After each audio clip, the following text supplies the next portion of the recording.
ओम नमः शिवाय। ओम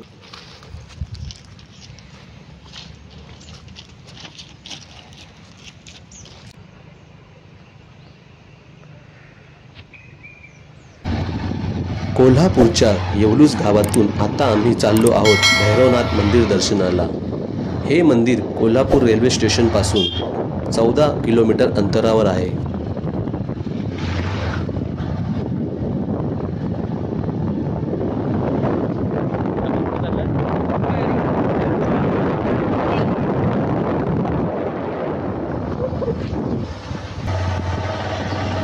मित्रांनो, आम्ही चाललो आहोत कोल्हापूरच्या भैरोबा आणि बाळूमामा यांच्या दर्शनाला।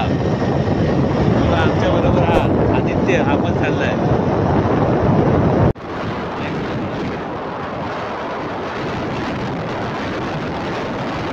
हा रस्ता येवलूस गावातून कोल्हापूर स्टेशनला जातो।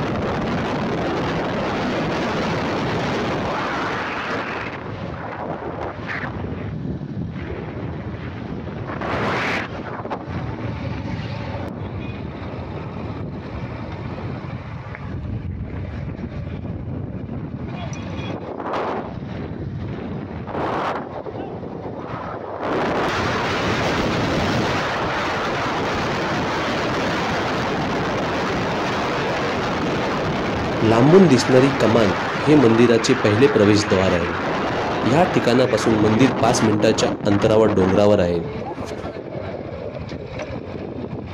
मित्रांनो, हे आहे हनुमान तालीम मंडळ श्री भैरव देवालय।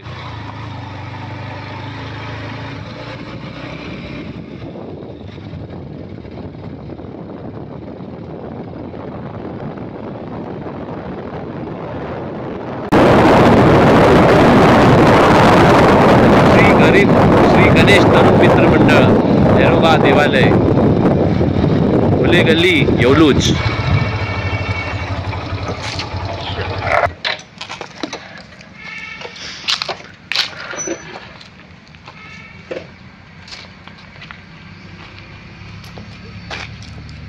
चप्पल इथेच काढायची।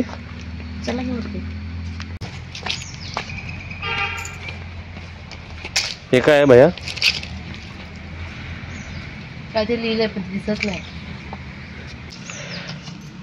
आज आम्हाला भैरोबा आणि बाळूमामा देवळाचं दर्शन आदित्य दाखवणार आहे।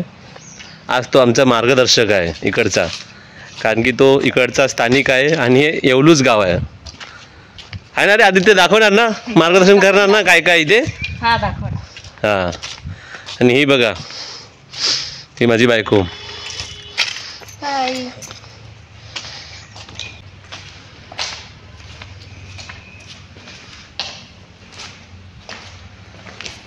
चैत्र महिन्यात मंदिरात जत्रा भरते। जत्रेनिमित्त भाविक दर्शनासाठी येतात। सांस्कृतिक कार्यक्रम होतात। भाविकांच्या आश्रयासाठी मंदिराच्या दोन्ही बाजूला निवासस्थान बांधले आहेत।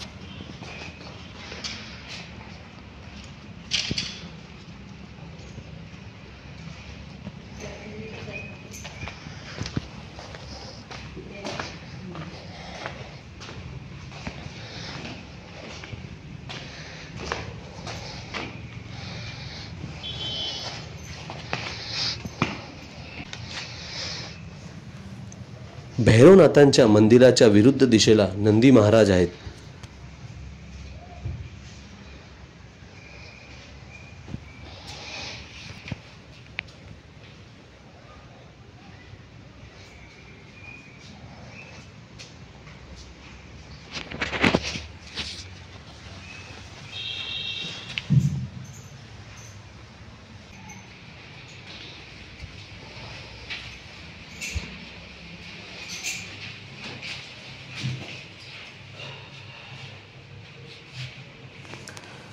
मंदिरात असलेले हे 6 दगडी खांब मंदिर पुरातन आहे हा इतिहास सांगतात।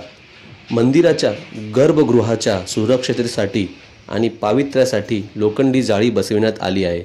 मंदिरात भैरवनाथाची पाषाणाची सुंदर सुबक मूर्ती आहे।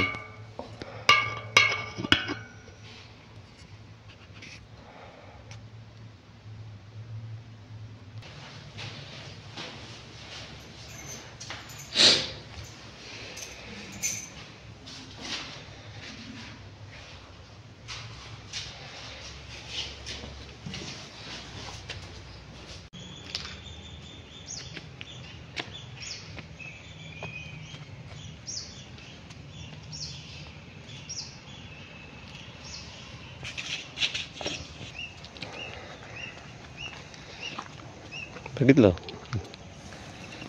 मंदिराच्या बाहेर आल्यावर डोंगरावर खुल्या जागेवर पुरातन शिवलिंग आहे.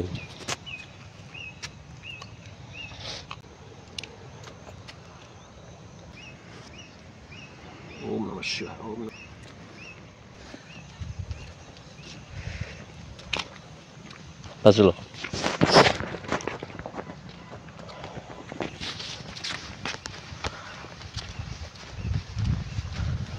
या डोंगरावरून संपूर्ण मंदिर परिसर पाहता येतो.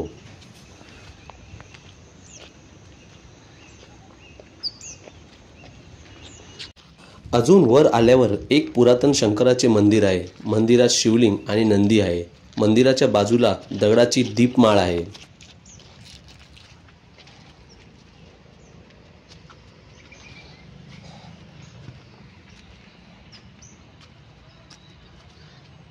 सूर्य हळूहळू क्षितिजाकडे जातो आहे, त्यामुळे तो विलोभनीय दिसत आहे.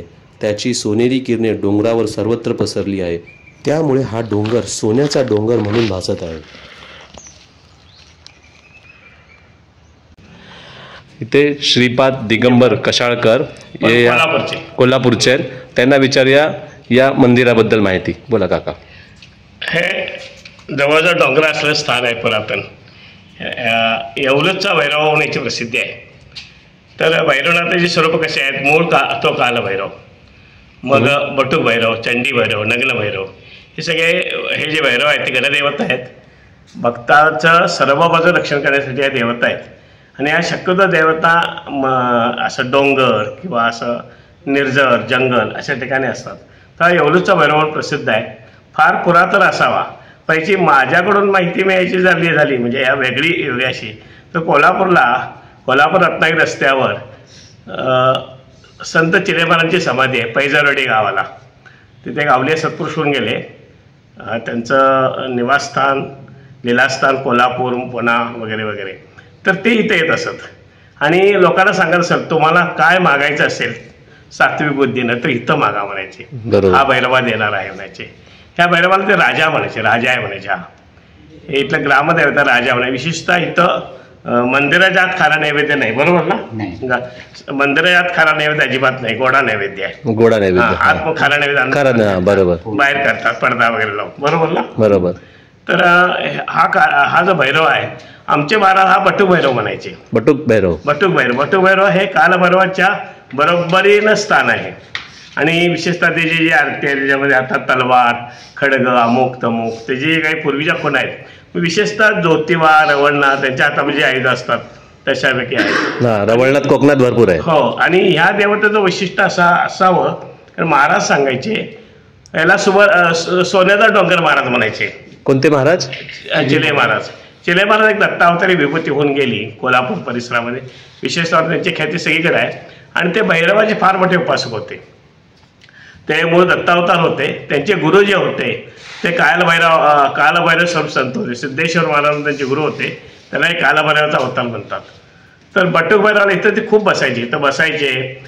त्यांच्याकडून विशेषतः त्यांचे जे भक्त असायचे म्हणजे बाहेरगावचे पुणा मुंबई इकडून लोक आले की महाराजांना ते घेऊन यायचे. आणि त्यानंतर फारशी साधनं नव्हती म्हणजे वाहतुकी साधनं नव्हती.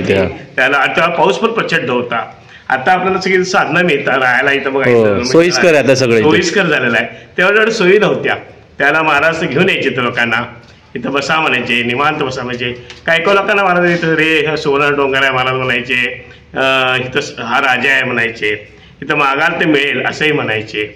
आणि काहीतरी या भूमीमध्ये असं दडलेलं आहे म्हणजे काहीतरी महात्म्य आहे की इथं बऱ्याच लोकांना चांगले सुखद अनुभूती येते.